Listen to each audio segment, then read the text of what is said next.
Jadi saudara mungkin agak kaget ya waktu saya share PowerPoint ini ya. Judulnya agak sedikit ofensif ya, agak sedikit tidak mengenakan.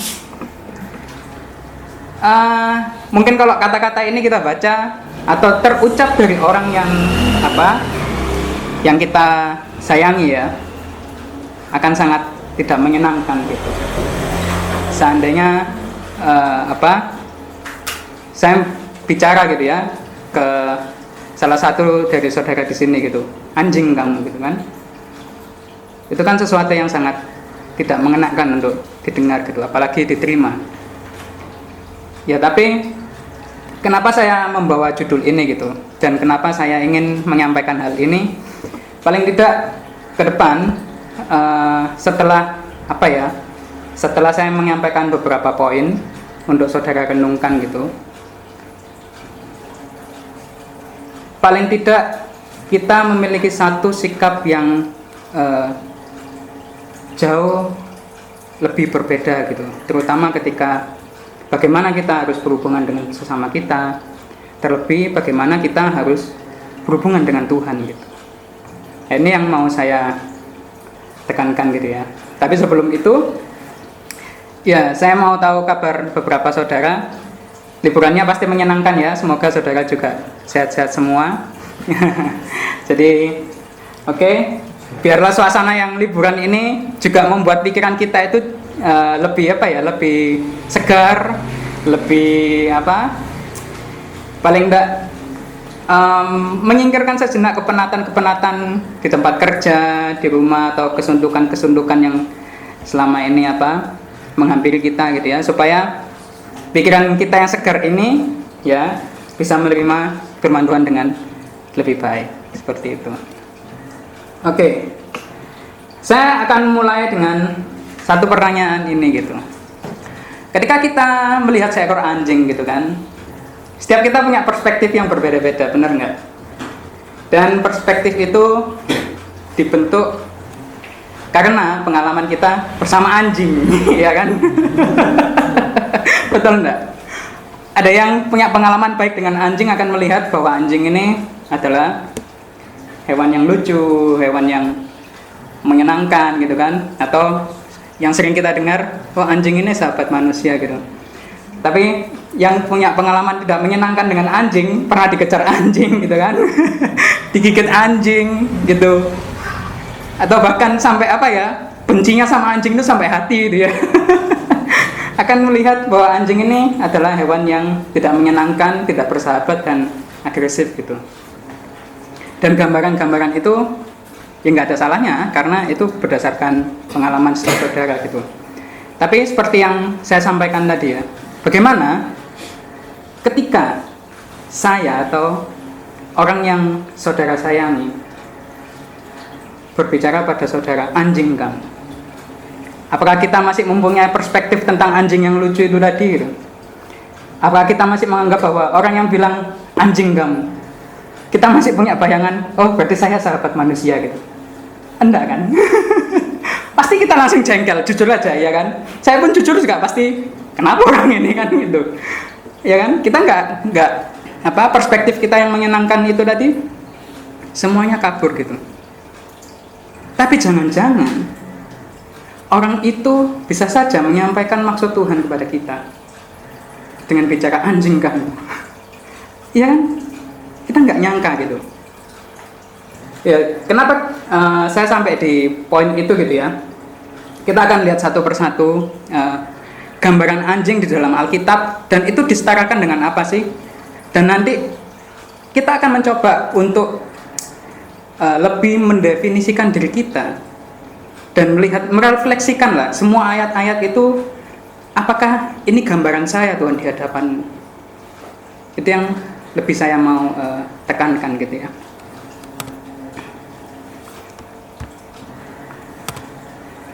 Yang pertama, anjing disetarakan dengan orang jahat. Ada beberapa referensi ayatnya, saudara bisa baca di sini. Ya, ada 3 ayat di situ. Tapi saya akan baca di Mazmur 22 ayat 20 ya, atau 22-21 ya kalau di Septuaginta. Jadi lepaskanlah aku dari pedang, ya, nyawaku dari cengkraman anjing. Mungkin kita di sini ya, saya yakin tidak ada yang pernah mungkin setelah mengenal kebenaran lah, paling tidak minimal memukul orang gitu ya, minimal sudah tidak ada lagi gitu, atau bahkan bawa pentungan atau apa gitu ya, nggak ada alasan atau apa, pengen tawuran aja gitu kan. Pukul orang gitu kan, setelah mengenal kebenaran lah, apalagi sampai membunuh orang kan. Saya yakin nggak ada di antara kita yang seperti itu. Kalau masih ada ya semoga saudara dengan belas kasihan Tuhan ya, Tuhan menunjukkan jalannya. Tapi saya yakin tidak ada orang-orang seperti itu gitu. Tapi yang menjadi pertanyaannya adalah, pernah nggak kita berpikir mengenai kata-kata kita, tindakan kita itu mampu membunuh, bahkan merobek jiwa seseorang? Pernah nggak kita pikirkan sampai sejauh itu gitu? Mungkin kita tidak memukul orang itu secara fisik gitu, tapi apakah kata-kata kita benar-benar tidak menyakiti orang itu gitu, atau bahkan sampai menusuk jiwanya gitu? Pernah nggak kita renungkan sampai seperti itu? Atau jangan-jangan banyak orang yang mungkin kenalan kita gitu ya, akhirnya putus asa secara rohani, mundur secara rohani karena kata-kata dan perilaku kita. Makanya tidak mengherankan, kita tahu satu ayat yang terkenal kan di Yohanes kan, bahwa seorang yang membenci manusia adalah pembunuh manusia, ya kan? Seorang yang membenci saudaranya adalah seorang pembunuh manusia. Yohanes tidak mengatakan bahwa kalau kamu benci, kamu bunuh di dalam hatimu, enggak. Ketika kamu membenci saudaramu, kata-kata yang keluar dari mulutmu, tindakan yang keluar dari mulutmu, sudah dipastikan bahwa itu akan menghancurkan orang itu. Itu pasti dan iya. Ketika kata-kata kita itu bukanlah kata-kata yang membangun, ketika kata-kata kita bukan kata-kata yang mungkin kita bermaksud, loh aku kan memberi nasihat, aku kan memberi ini dan itu, tapi bagaimana sikap kita terhadap orang itu? Apakah ada perasaan benci? Makanya kita perlu renungkan gitu ya. Kadang kita melihat firman Tuhan kok enggak, kok rasanya kurang relevan gitu, ya kan? Bagaimana kalau saya pakai gambaran itu tadi? Apakah kita pernah memikirkan bahkan sampai detail paling kecil, yaitu kata-kata kita dan tindakan kita terhadap orang lain? Kalau kita memang mengasihi saudara kita, ya kan, Yesus kan mengajarkan doa, kasihlah sama manusia seperti dirimu sendiri, ya kan? Kita kan memikirkan diri kita sendiri kan sampai detail terkecil kan, ya enggak? Saya yakin itu. Kenapa kita tidak mengasihi sesama kita sampai detail terkecil itu? Dari perkataan atau tindakan kita. Berikutnya, saya langsung ke poin berikutnya. Anjing tidak suka dengan hal yang kudus. Ya, kenapa saya pakai gambaran ini? Pasti saudara, ini ayat yang sangat familiar lah. Jangan kamu kasih barang yang kudus kepada anjing, ini kan saya kasih ayatnya. Karena kalau kamu kasih barang itu, anjing itu akan berbalik dan menyerang kamu. Pertanyaannya untuk kita semua sekarang, bagaimana sikap kita terhadap firman Tuhan? Apakah sampai hari ini, mungkin iya kita datang ke gereja, mungkin iya kita datang persekutuan, tapi sampai di hati kita, apakah hati kita mau tunduk terhadap firman Tuhan? Itu yang menjadi pertanyaannya. Bukan hanya pada saudara dan juga kepada saya ini. Kita memang datang PA, datang ke gereja, ya kan, dengarkan firman mungkin ya, tapi apakah firman itu sampai di dalam hati saudara semua dan saya, dan kita mau tunduk apapun harganya tanpa ada batasan apapun?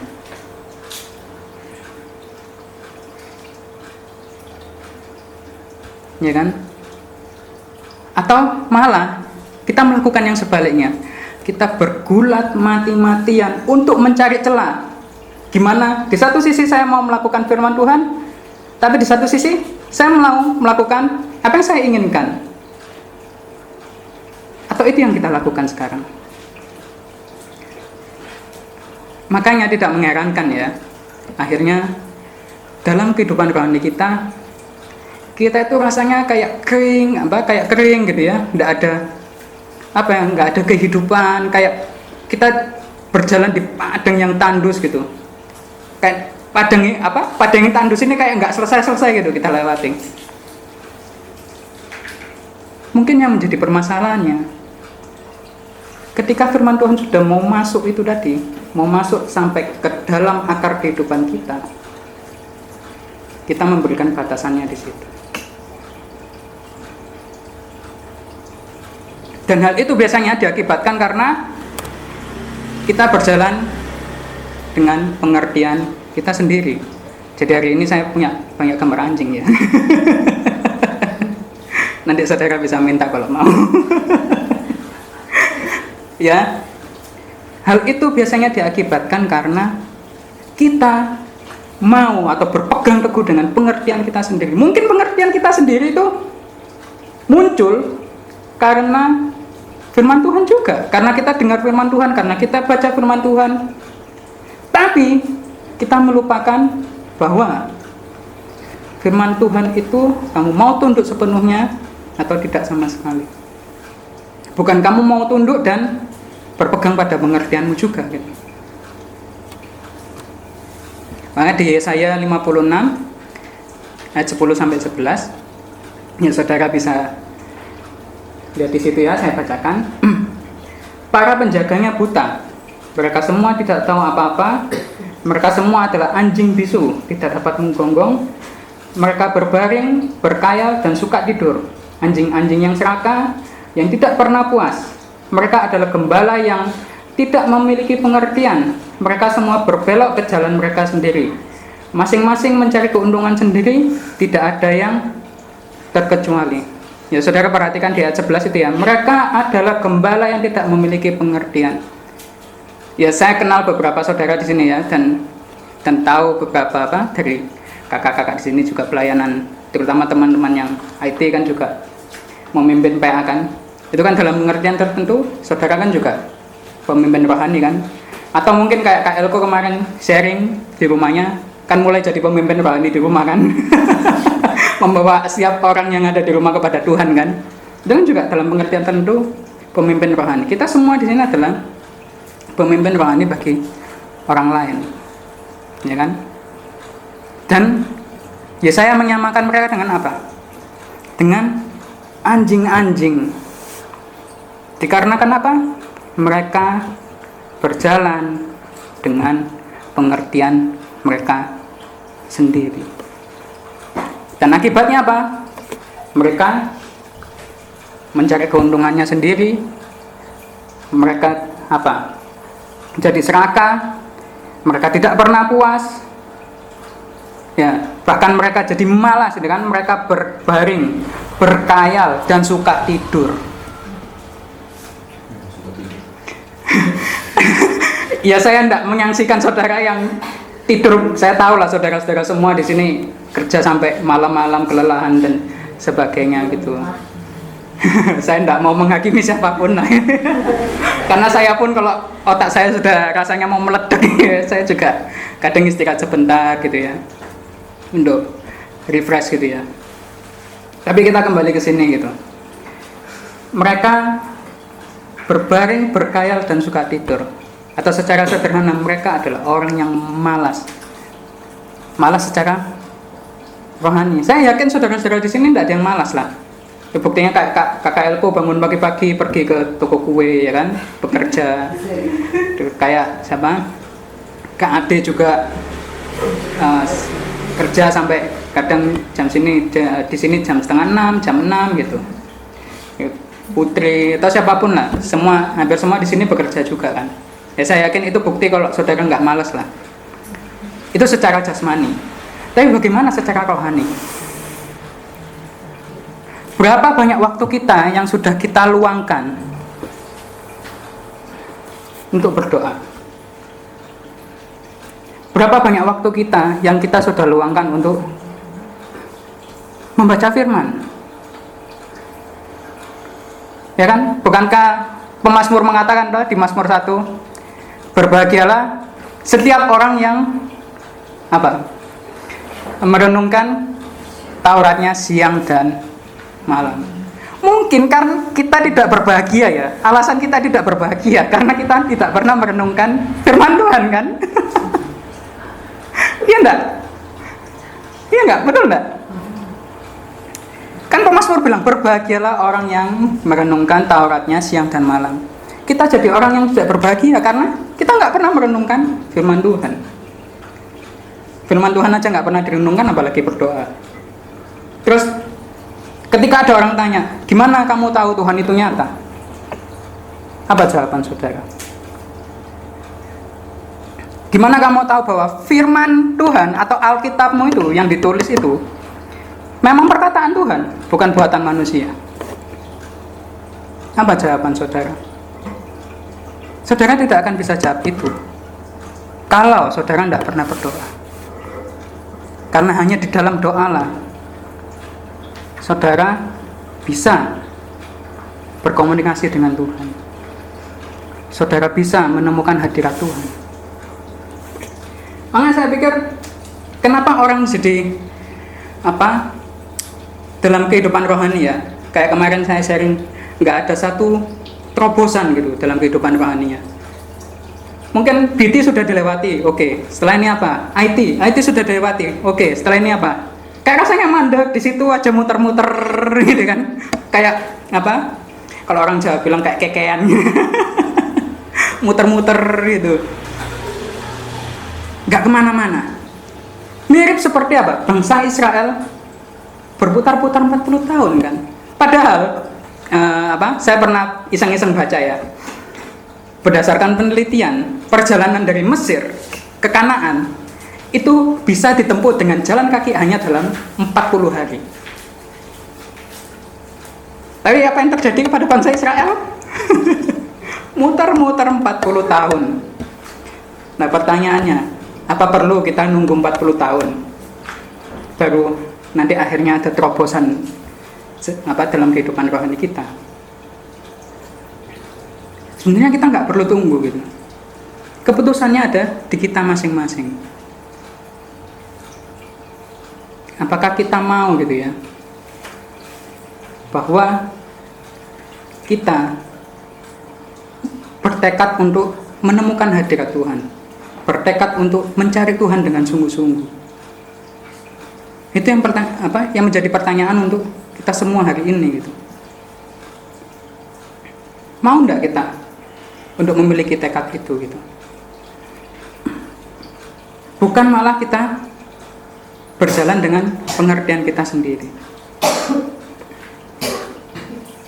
Berikutnya ya, anjing kembali kepada muntah. Wah, enggak tertulis muntahnya. Jadi anjing kembali kepada muntah. Dia ada gambarnya ya. Jadi anjing habis muntah terus dinikmati lagi gitu. Dan setiap saudara yang mungkin pernah punya anjing juga mungkin tahu ya bahwa anjing kadang juga makan makan setelah dia muntah, dia makan lagi gitu. Dan hal ini sama Rasul Petrus ya, saudara bisa baca sendiri di slide itu ya. Sama Rasul Petrus digambarkan sebagai apa? Orang-orang yang awalnya sudah mengenal kebenaran gitu ya. Orang-orang yang sudah hidup dengan kebenaran, tetapi tiba-tiba kembali lagi untuk menikmati dosa. Mungkin ya, mungkin. Ini enggak tahu ya, ini cuma prediksi saya. Gitu ya. Mungkin kita merasa kering dalam hidup rohani, bosan dalam hidup rohani. Kita enggak mencari Tuhan dengan sungguh-sungguh.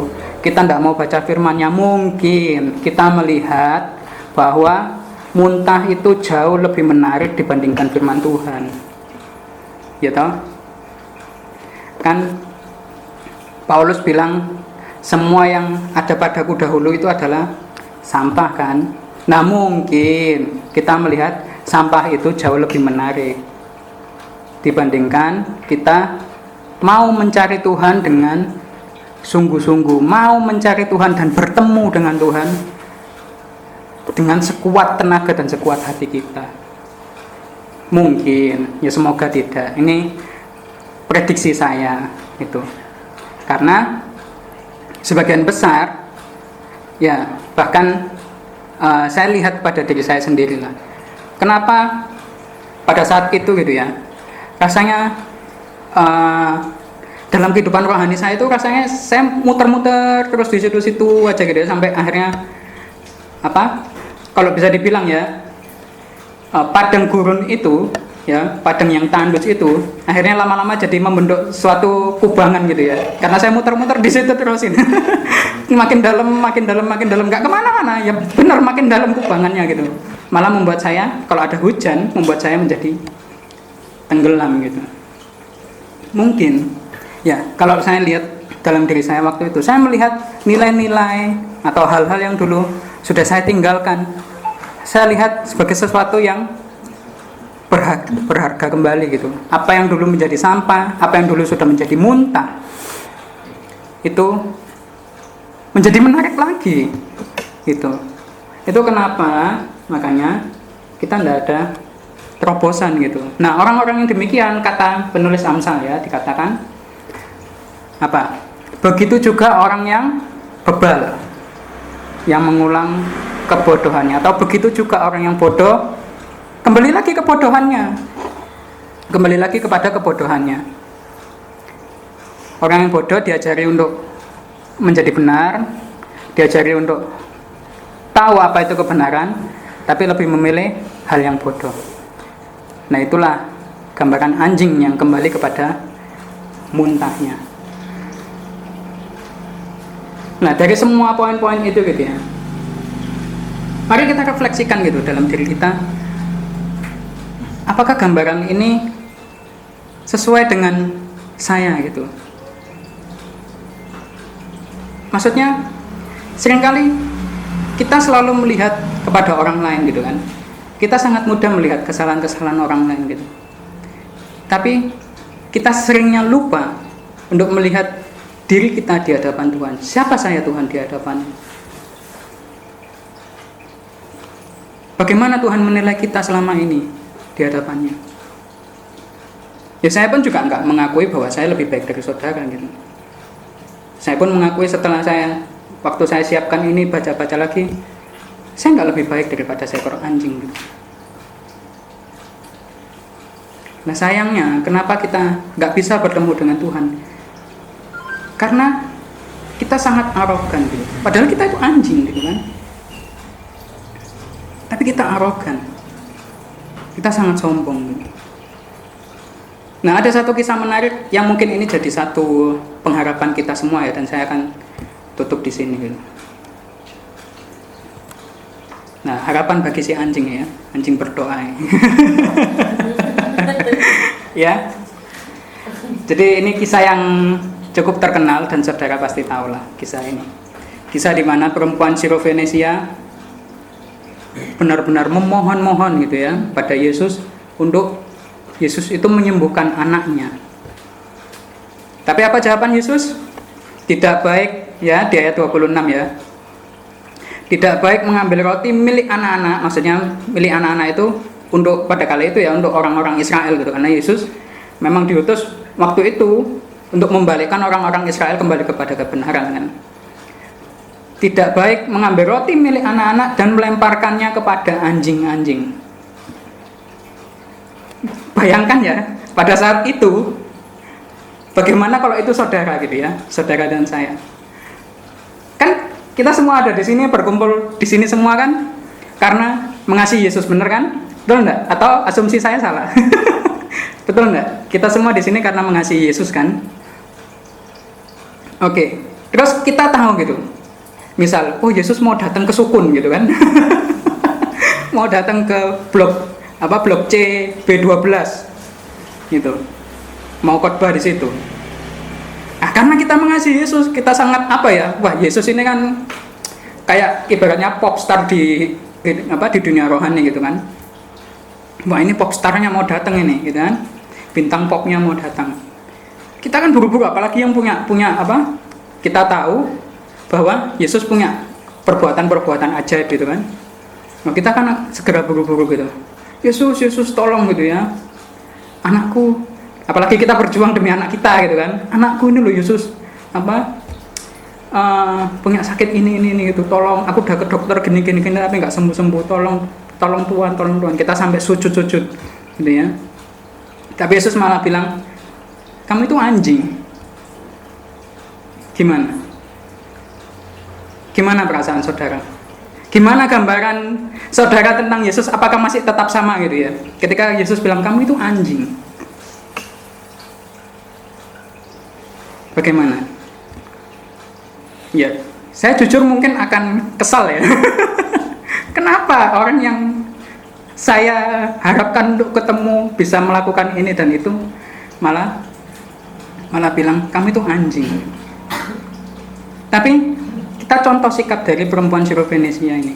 Dia malah bilang, benar Tuhan, tetapi anjing-anjing itu makan remah-remah yang jatuh dari meja tuannya. Dengan kata lain, perempuan ini bilang, Tuhan benar gitu ya. Engkau benar Tuhan. Aku ini anjing gitu ya. Aku ini anjing, bahkan gak layak untuk menerima berkat itu gitu. Tapi remah-remahnya aja Tuhan. Gak apa-apa. Remah-remahnya aja gitu. Gimana? Apakah kita punya hati seperti perempuan Sirofenisia ini ya? Apakah kita benar-benar sampai mengejar Tuhan gitu? Bahkan di titik Tuhan, aku ini memang anjing gitu, nggak layak menerima berkat-Mu. Tapi remah-remahnya Tuhan, remah-remahnya enggak masalah gitu. Kalau kita punya hati yang demikian ya, kita punya pandangan yang demikian bahwa ternyata kita enggak jauh lebih baik daripada anjing gitu. Kita akan melihat orang lain itu dengan sudut pandang yang jauh lebih berbeda.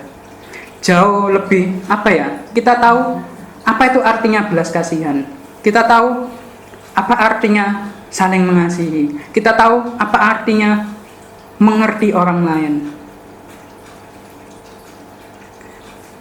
Mungkin selama ini kita nggak tahu apa artinya mengerti orang lain, apa artinya belas kasihan, apa artinya saling mengasihi. Karena kita begitu arogan gitu. Bahkan tanpa kita sadari kita arogan terhadap Allah dan membuat Allah itu sampai di titik Allah itu menjadi budak kita. Harus mengikuti kemauan kita. Padahal yang menjadi pertanyaannya, siapa yang Tuhan dan siapa yang hamba? Jadi, semoga ya, dengan pesan ini kita semakin melihat gitu, bahwa kita itu nggak lebih baik daripada anjing gitu. Tapi karena Tuhan yang begitu belas kasihan, Dia bahkan meskipun kita minta remah-remahnya, Tuhan bahkan akan memberi lebih daripada remah-remah itu gitu. Bahkan kan Yesus sampai mendoakan, jadilah kehendak-Mu di bumi seperti di surga. Nah pertanyaannya, apakah kita merasa hari ini di bumi seperti di surga?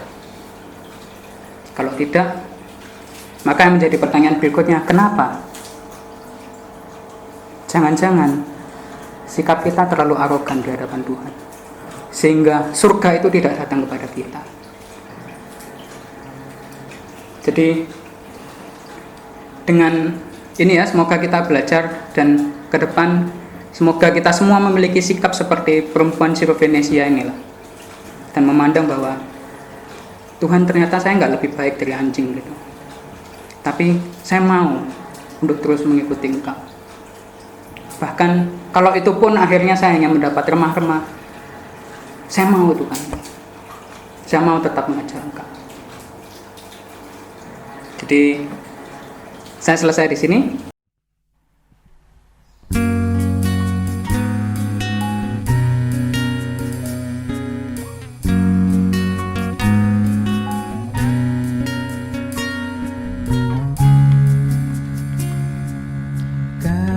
Karena kasih-Mu, Kau telah memilihku, yang tak terpandang dan hina bagi